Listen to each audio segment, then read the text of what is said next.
എൻ്റെ family background ജ്യേഷ്ഠൻ മറ്റേ ജ്യേഷ്ഠനൊക്കെ കൂടി ഞങ്ങൾക്ക് അതിൻ്റെ നോളജുകൾ പറഞ്ഞു തന്നു കഴിഞ്ഞപ്പോൾ അത് വെച്ചിട്ട് ഞാൻ മാർക്കറ്റ് ചെയ്യാൻ തുടങ്ങി. Abu Dhabi, Al Ain, Ras al Khaimah, Fujairah, എല്ലാ സ്ഥലങ്ങളിലും ഡസൻ കണക്കിന് സാധനം ഒരു ബാഗ് വെച്ച് വലിച്ചിട്ട് ബസ്സിൽ യാത്ര ചെയ്തിട്ട് ഞാൻ വിൽക്കാൻ തുടങ്ങി.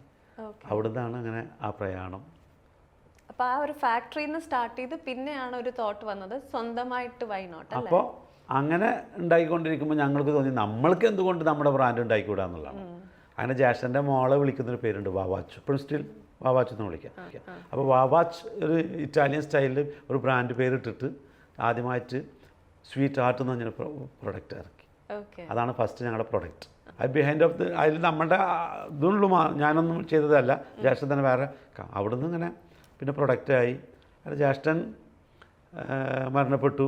ഞങ്ങൾ ഹോൾസെയിൽ തന്നെ കണ്ടിന്യൂ ചെയ്തു. ഇൻ്റർനാഷണൽ എല്ലാ ബ്രാൻഡുകളും വരുന്ന ഹെർമിസ് അല്ലെങ്കിൽ ഡിയോർ, ചാനൽ എല്ലാ ബ്രാൻഡും ഞങ്ങൾ ഹോൾസെയിൽ ചെയ്യാറ്. കാരണം 100 കണക്കിന് പീസുകൾ, കാർട്ടൂൺ കണക്കിന് പീസുകൾ നമ്മൾ വിറ്റുണ്ട്. പക്ഷേ ഏത് പെർഫ്യൂം വിൽക്കുമ്പോഴും നമ്മളതിനെപ്പറ്റി പഠിക്കും, അതിലെന്താണ് ചേർന്നിരിക്കുന്നത്.